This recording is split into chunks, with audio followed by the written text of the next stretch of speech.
겨울의 끝자락, 찬바람이 부엌 창문 틈새로 스며들었다. 박영수는 장갑도 끼지 않은 채 김치통을 꺼냈다. 오래된 김치 냄새가 공기 중에 번졌다.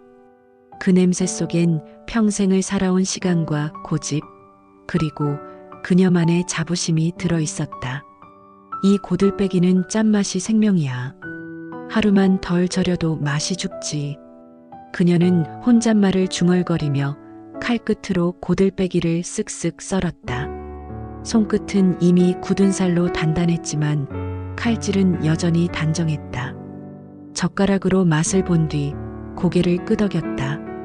됐어. 딱 어제보다 한 꼬집 덜 짜. 싱크대 위에는 이미 반찬통이 6개나 쌓여 있었다. 멸치볶음, 오이무침, 진미채, 장조림, 그리고 고들빼기 김치.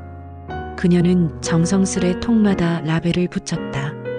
윤서진 반찬용, 아들 도시락용, 손주 반찬용. 이런 식으로 구분하는 건 그녀에게 일상이었다. 얘들이 바빠 죽는다면서도 밥은 제대로 챙겨 먹어야지. 그녀는 스스로에게 말하듯 중얼거렸다.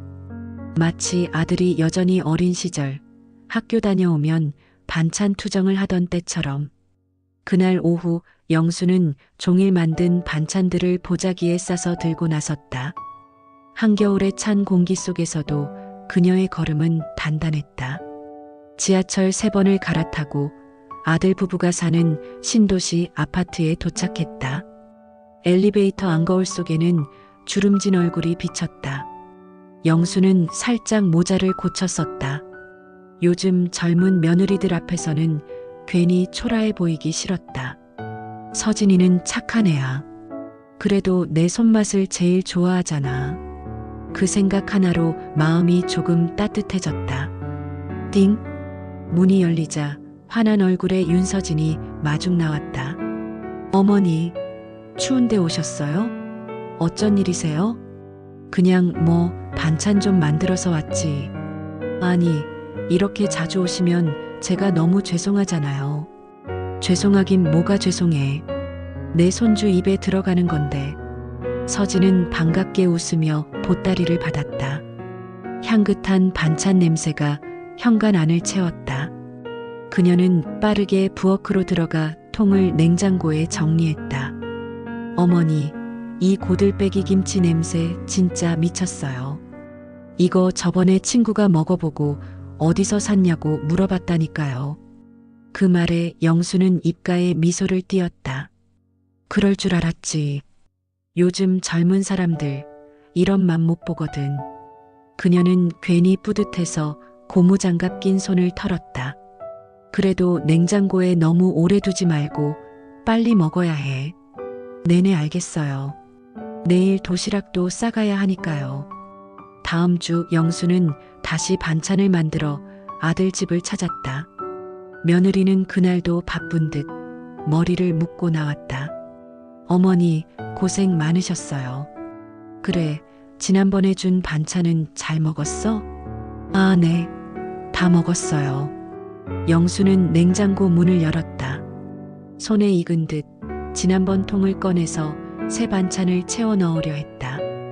그런데 이상했다. 통들이 깨끗했다.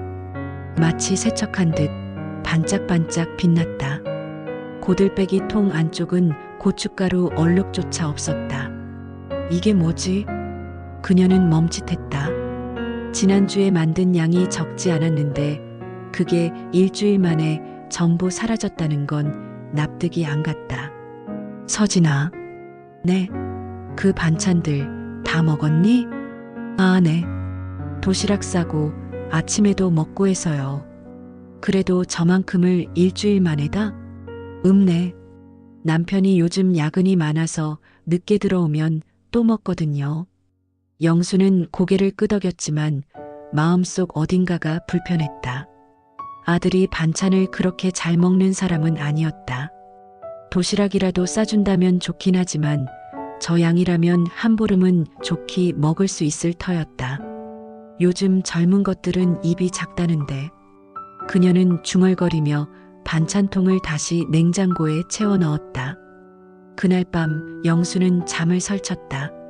머릿속에서 고들빼기 김치의 붉은 양념이 자꾸만 맴돌았다. 냉장고의 텅 빈 통, 며느리의 자연스러운 대답, 그리고 그 묘한 불길함. 설마 버렸나? 아깝다고는 생각 안 했을 텐데. 그녀는 그 생각이 미치자 스스로를 꾸짖었다. 아니야, 서진이가 그럴 리가 없지. 그런 애 아니야. 하지만 그날 이후로 이상한 점이 하나 더 늘었다. 며느리의 집에 들를 때마다 반찬통의 냄새가 달라져 있었다.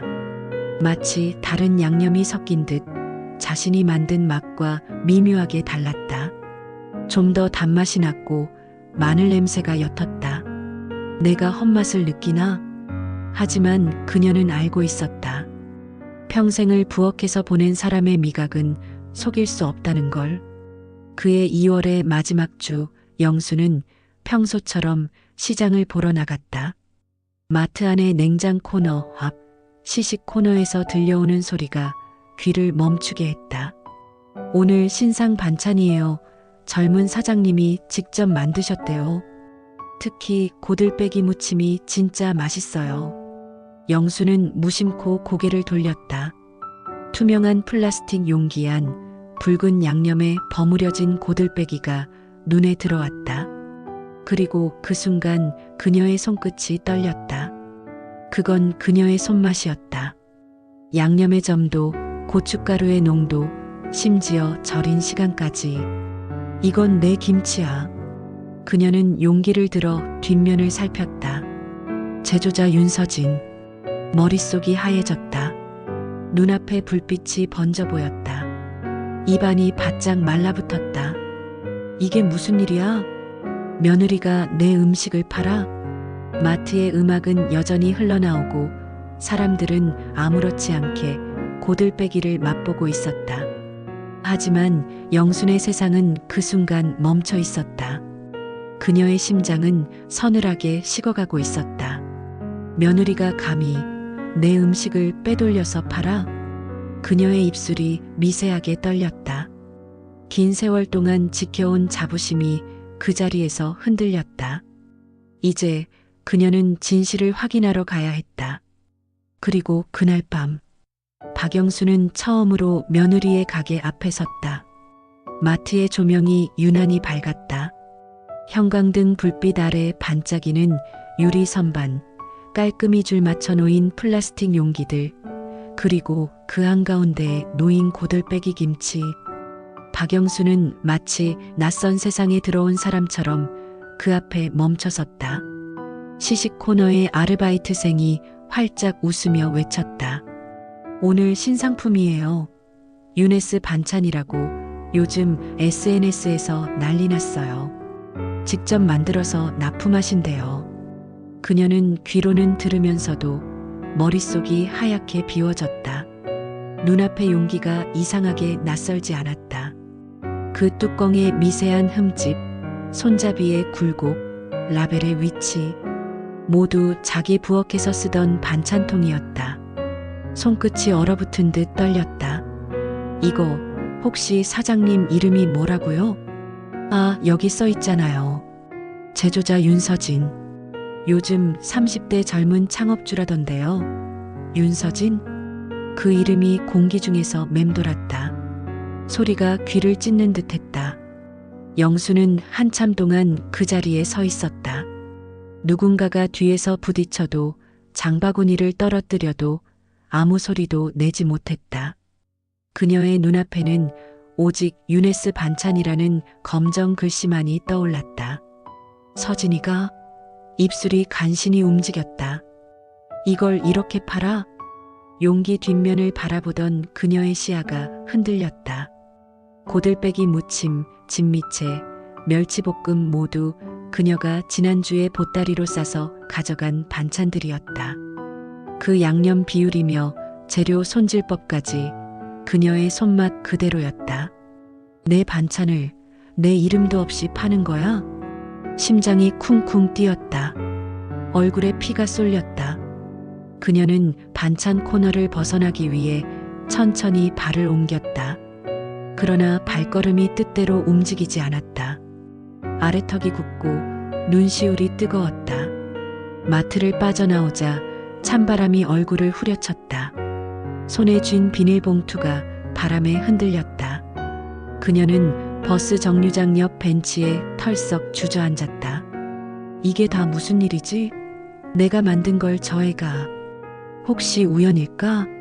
같은 양념을 쓴 걸까? 하지만 유네스 반찬이라는 상표와 윤서진이라는 이름이 그 모든 희미한 희망을 지워버렸다. 그녀는 주머니에서 휴대폰을 꺼내 들었다. 손이 떨려 화면을 누를 수조차 없었다. 이걸 물어야 하나? 하지만 서진이라는 이름을 누르지 못했다. 목이 메었다. 그날 밤 박영수는 집에 돌아와 부엌불을 켰다. 그 불빛 아래 그녀의 손은 천천히 김치통을 열었다. 며칠 전에 절여둔 고들빼기가 여전히 싱싱했다. 그녀는 손가락으로 한 줄기를 집어들어 입에 넣었다. 익숙한 맛, 짭짤하고 매운 자신만의 손맛이었다. 그런데 바로 그 맛이었다. 마트에서 시식으로 먹은 그 고들빼기와 똑같은 절임의 짠기, 고춧가루의 붉은 농도, 참기름의 미묘한 향까지 완전히 똑같았다. 그녀는 칼을 내려놓았다. 이건 내 손맛이야. 숨을 고르며 눈을 질끈 감았다. 그 다음 날 그녀는 아들 집으로 향했다. 이번엔 반찬을 들지 않았다. 그저 평범한 주말인 척 무심하게 방문했다. 현관문이 열리자 서진이 반가운 얼굴로 맞았다. 어머니, 또 오셨어요? 어쩐 일이세요? 그냥 근처에 일 있어서 잠깐 들렀어. 영수는 시선을 부엌으로 돌렸다. 그곳엔 낯선 광경이 펼쳐져 있었다. 테이블 위에 같은 반찬통이 여러 개 놓여 있었고 몇몇은 라벨이 붙어 있었다. 고들빼기 250지, 진미채 200지. 그녀는 숨을 삼켰다. 이게 뭐니? 아, 어머니, 이거요? 지인들이 부탁해서 조금 나눠주는 거예요. 나눠줘? 네, 그냥 취미로요.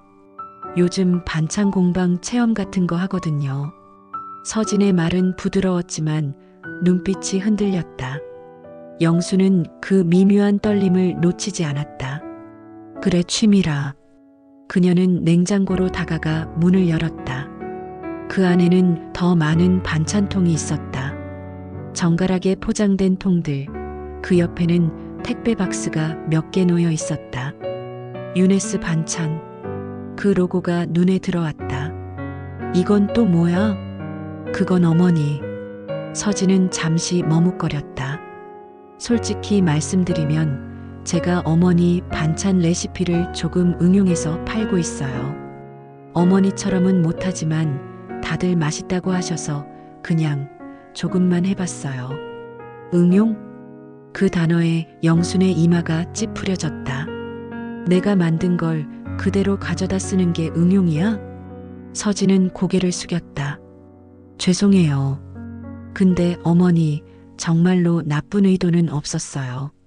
그냥 어머니의 손맛이 세상에 알려졌으면 좋겠다고 생각했어요. 그건 내 이름으로 알려져야지. 내 이름으로 알려질 일이 아니지 않니? 서진의 눈가에 눈물이 맺혔다. 맞아요, 맞는데 처음엔 진짜 어머니 덕분이었어요. 근데 주문이 늘어나면서 사람들은 제 이름을 기억하게 됐어요. 그걸 이제 와서 부정할 수가 없게 돼버렸어요. 공기는 무겁게 가라앉았다. 부엌 시계 초침 소리만 들렸다. 영수는 손끝으로 반찬통을 쓸었다.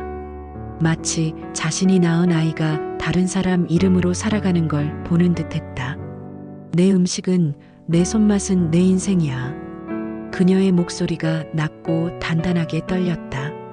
그걸 이렇게 팔아버린 게 그냥 취미라고? 서진은 말없이 눈을 감았다. 어머니, 죄송해요. 하지만 전 정말 어머니가 자랑스러웠어요. 세상 사람들이 이 맛을 알아줬으면 좋겠다는 생각뿐이었어요. 영수는 한참 동안 아무 말도 하지 않았다. 그녀의 눈빛은 차가웠지만 어딘가 흔들리고 있었다. 그날 밤 집으로 돌아온 영수는 부엌에 앉아 있었다. 불도 켜지 않은 채 냄비 안에 남은 고들빼기를 바라보았다. 그녀의 삶의 대부분이 담긴 반찬들이 이제는 자신이 만든 것 같지 않았다. 내가 만든 걸 팔아도 세상은 그걸 내 거라 하지 않겠지. 손맛도 마음도 결국 세월이 지나면 빼앗기는 건가. 눈가가 뜨거워졌다. 그녀는 무심코 라디오를 틀었다. 오늘의 사연, 어머니의 손맛입니다. 라디오 DJ의 목소리가 흘러나왔다. 그녀는 그 소리를 들으며 속으로 중얼거렸다. 손맛은 마음이야. 그런데 내 마음은 이제 어디로 간 걸까?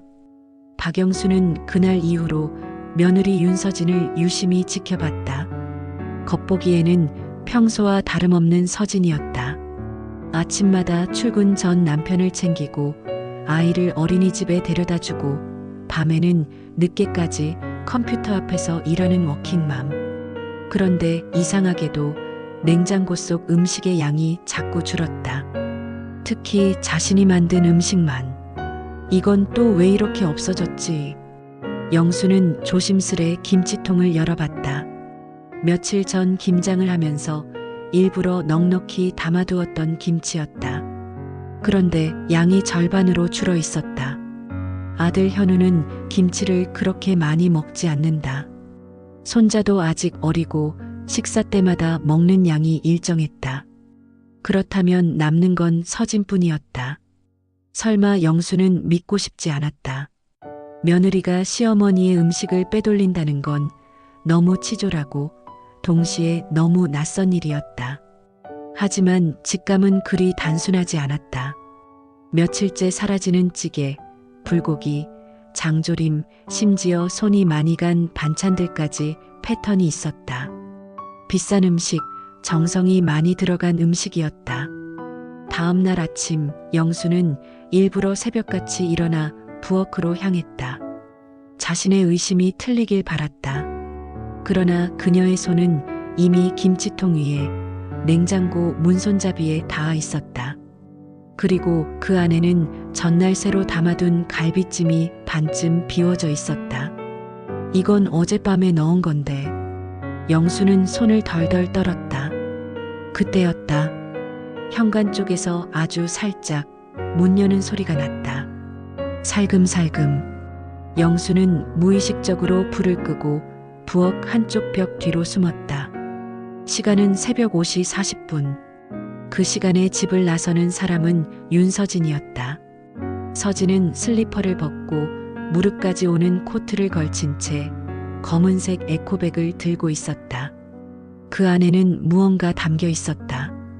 무겁게 소리 없이 그녀는 냉장고를 향해 걸어가더니 조심스레 문을 열었다. 그리고 영순이 만든 반찬들을 하나하나 꺼내 담기 시작했다.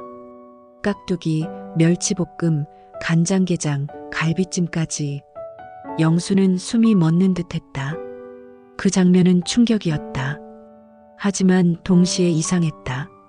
서진의 얼굴에 미묘한 슬픔이 비쳤다. 그건 단순히 훔치는 사람의 표정이 아니었다. 마치 죄책감과 절박함이 뒤섞인 얼굴이었다. 서진은 조용히 냉장고 문을 닫고 신발을 신은 뒤 현관문을 열었다. 그리고 아주 작은 목소리로 말했다. 조금만 오늘까지만. 영수는 그 말을 분명히 들었다. 그날 저녁 영수는 아무 일도 없던 듯이 가족들과 저녁을 먹었다. 하지만 시선은 계속 서진의 얼굴에 머물렀다. 며느리는 언제나처럼 웃고 있었다. 그러나 영순의 마음은 점점 복잡해졌다. 왜 그랬을까? 어디에 가져가는 걸까? 단순히 탐욕이라기엔 뭔가 맞지 않았다. 서진은 알뜰하고 절제된 사람이었다. 자신의 물건 하나 사는데도 신중하고 시댁에도 늘 공손했다. 그런 며느리가 왜 시어머니의 음식을 빼돌리나. 그날 밤 영수는 결심했다. 내일 아침 직접 뒤를 밟아보자. 진실을 확인하자. 그리고 다음날 새벽 영수는 코트를 걸쳤다. 서진보다 10분 먼저 일어나 현관문을 살짝 열어두고 기다렸다. 새벽의 공기는 싸늘했다. 잠시 후 부드러운 발소리가 들렸다. 서진이었다. 그녀는 다시 어두운 부엌으로 들어가 반찬통을 가방에 담았다. 그리고 조심스레 집을 나섰다. 영수는 뒤따랐다. 거리는 고요했다. 버스 정류장을 지나 시장 골목을 지나 낡은 주택가로 들어갔다. 그러다 멈췄다. 허름한 원룸 앞. 창문은 깨끗했지만 안에는 불빛이 새어나왔다. 서진은 문을 두드렸다. 엄마, 나야. 영순의 눈이 크게 떴다. 엄마. 그녀는 숨을 삼켰다. 그제서야 모든 조각이 연결되기 시작했다. 새벽 공기는 칼처럼 차가웠다. 박영수는 가로등 불빛에 몸을 숨기듯 멀찍이 서 있었다. 윤서진이 문을 열고 들어가자 안쪽에서 희미한 목소리가 들렸다. 서진아, 또 왔니? 응, 엄마. 어제 드린 반찬 다 드셨죠? 이번엔 갈비찜이에요. 그 순간 영순의 가슴이 덜컥 내려앉았다. 엄마라니? 서진의 친정어머니는 오래전에 시골로 내려가셨다고 들었다. 그러나 지금 그 목소리는 분명 살아있었다. 그리고 그 목소리엔 기력이 없었다. 숨이 가쁜 병약한 노인의 목소리였다. 영수는 문틈으로 살짝 들여다보았다. 방 안은 작고 눅눅했지만 깔끔하게 정돈되어 있었다. 한켠에는 낡은 산소통이, 다른 한켠에는 병원 처방약들이 정리되어 있었다. 그 사이에 창백한 얼굴의 노부인이 담요를 덮고 앉아 있었다. 그녀가 서진의 친정어머니였다. 이걸 또 어디서 사온 거니?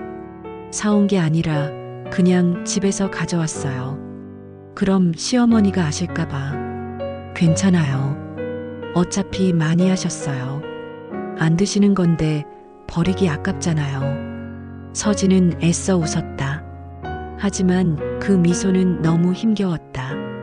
영수는 그제야 알았다. 며느리가 음식을 훔쳐간 게 아니었다. 그녀는 병든 친정을 살리고 있었던 것이다. 말하지 못하고 도와달라고 할 수도 없어서 시어머니의 냉장고에서 조용히 마음을 빼낸 것이었다. 영수는 그 자리에 서서 한참을 움직이지 못했다. 머릿속이 하얘졌다. 서운함, 분노, 배신감이 차례로 올라왔다가 곧 그것들은 한 줌의 죄스러움으로 변해버렸다. 나는 왜 한 번이라도 물어보지 않았을까? 그저 내 음식이 사라진다고만 생각했지. 그녀가 왜 그런 선택을 해야 했는지 그 마음을 들여다보려 하지 않았구나. 그녀는 그날 밤 잠을 이루지 못했다. 그리고 다음 날 아침 결심했다. 직접 찾아가자. 이번엔 따지기 위해서가 아니라 무엇인가를 전하기 위해서. 다음 날 오후 영수는 손수 반찬을 만들었다. 묵은지찜, 들깨탕, 두부조림, 그리고 새로 담근 멸치볶음까지. 그녀의 손끝에는 오래된 어머니의 온기가 섞여 있었다. 그렇게 반찬을 싸들고 어제 봤던 그 원룸 앞으로 향했다. 문 앞에 선 그녀는 조용히 노크를 했다. 문이 열리고 놀란 눈으로 윤서진이 서 있었다. 어머니, 여긴 어떻게? 너 어제 봤다. 서진의 얼굴이 하얗게 질렸다. 입술이 떨렸고 손에 든 수건이 바닥으로 떨어졌다. 죄송해요. 어머니, 제가 정말 죄송해요. 엄마가 병원비도 없고 식사도 제대로 못 하셔서 그냥 조금만 가져가면 괜찮을 줄 알았어요. 서진의 눈가에 눈물이 맺혔다. 영수는 한참 동안 아무 말도 하지 않았다. 그저 서진의 눈을 바라보다가 천천히 반찬통을 내밀었다. 이거 내 어머니께 갖다 드려라. 네. 내가 직접 만든 거다. 내가 괜히 몰래 가져가면 마음이 얼마나 무겁겠니? 영수는 부드럽게 웃었다. 이건 훔친 게 아니다. 그냥 가족이 나눈 거다. 서진은 그 자리에서 울음을 터뜨렸다. 무릎을 꿇고 연신 고개를 숙였다. 어머니, 저 진짜 죄송해요. 말할 용기가 없었어요. 혹시 싫어하실까봐. 싫어하긴 누가 싫어해. 나도 엄마였다. 배고픈 자식 챙기는 게 어떤 마음인지 그거 나도 안다. 그 한마디에 서진은 흐느끼며 어머니의 손을 꼭 잡았다. 방 안에 있던 친정 어머니도 눈물을 훔쳤다. 따님이 이런 좋은 분을 시어머니로 모셨다니 복이네요. 영수는 서진의 어머니 곁에 앉아 따뜻하게 말했다. 이제부터는 숨기지 말아요. 제가 자주 반찬 가져다 드릴게요. 그리고 몸은 꼭 병원 다니시고요. 그날 세 여자는 오래된 식탁 앞에 마주 앉았다. 작은 원룸 안에서 김치 냄새와 들깨탕 냄새가 퍼졌다. 그건 단지 음식 냄새가 아니었다. 오해와 미움이 녹아내리는 화해의 냄새였다. 그날 이후 박영순의 마음은 한결 부드러워졌다. 그녀는 더 이상 냉장고 속 음식의 양을 세지 않았다. 대신 반찬통을 여는 즐거움을 느꼈다. 오늘은 어떤 걸 만들어서 보내드릴까? 그 생각만으로도 하루가 따뜻해졌다. 며느리 윤서진은 여전히 바쁘게 살았다. 일과 육아, 그리고 친정어머니 간호까지. 하지만 이제는 혼자가 아니었다. 시어머니가 자신을 믿어준다는 사실이 그녀의 어깨를 단단하게 받쳐주는 버팀목이 되었다. 서진아, 이번 주엔 내 어머니 댁에 같이 갈까? 영순이 밥상을 차리며 조심스럽게 물었다. 서진은 놀란 눈으로 고개를 들었다. 정말요? 같이요? 그래. 그동안 나도 너무 몰랐던 것 같아서. 며느리의 친정도 결국 내 가족이지 않겠니? 서진은 그 말에 눈시울이 붉어졌다. 어머니 고맙습니다. 엄마가 정말 좋아하실 거예요. 좋아하면 됐지 뭐. 사람은 다 같은 밥 먹고 사는 거야. 어디 시댁이니 친정이니 그런 게 뭐 그리 중요하다고. 영수는 장난스럽게 웃으며 서진의 어깨를 가볍게 두드렸다. 며칠 뒤 두 사람은 함께 서진의 친정으로 향했다. 버스 안에서 영수는 창밖을 바라보았다. 한겨울의 들판은 텅 비어 있었지만 이상하게도 푸르게 느껴졌다. 아마도 마음속에 얼음이 녹고 있었기 때문이리라.